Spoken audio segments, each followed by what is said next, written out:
Welcome, everyone.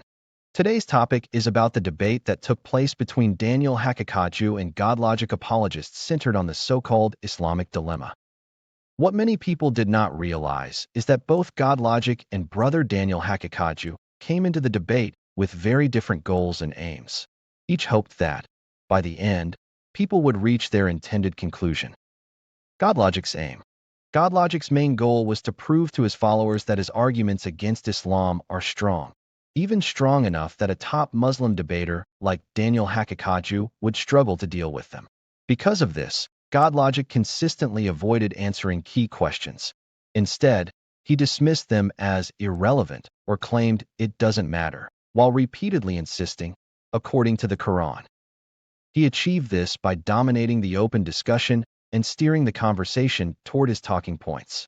My question to you is, where does this verse say that, oh, Muhammad, judge your message, judge the Quran according to the previous scriptures, in the sense of evaluate if it's true, like the message of the monotheism of the Quran, the laws of the Quran, judge all of that according to the previous scriptures. Where do you find that in the verse? Well, it says, if you're doubting that which we have revealed to you. What was revealed to him is the Quran, correct?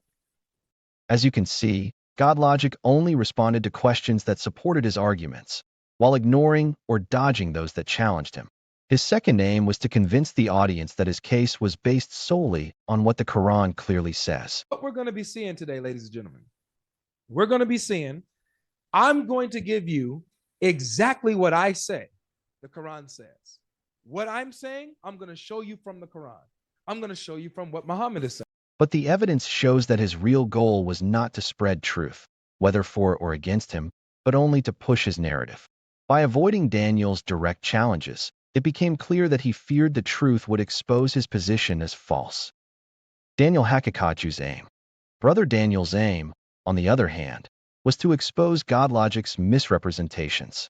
He highlighted that GodLogic's arguments were not truly based on the Quran, as GodLogic claimed. Well, it says, if you're doubting that which we have revealed to you. What was revealed to him is the Quran, correct?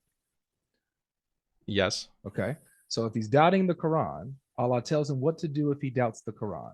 Go and ask those who've been reading the scripture before you. So you're using the Quran, the previous scriptures, to verify and judge the Quran and make sure it's in place. That's why I asked, where does it say everything? Where does it say everything in the scriptures? Everything in the scriptures is true. That's what I asked you. Look, I'm getting to that.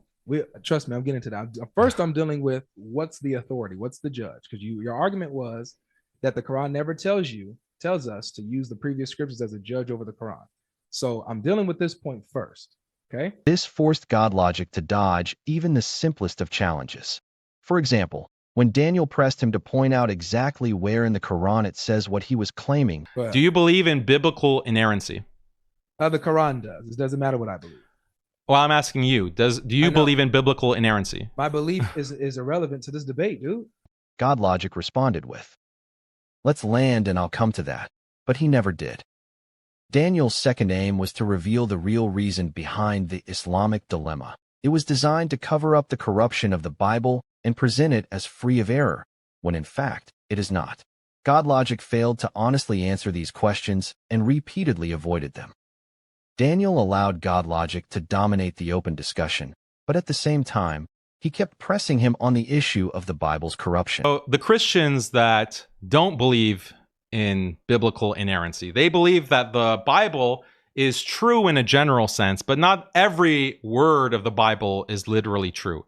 Those Christians, are those Christians suffering from some kind of logical dilemma? Each time, GodLogic had no honest answer and tried to run away from the point.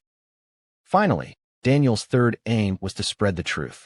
Throughout the debate, he answered every one of GodLogic's questions, clearly and thoroughly, even when the truth might not have been in his favor. That consistency revealed his sincerity. If you found this helpful and educational, don't forget to like, share, and comment your thoughts below.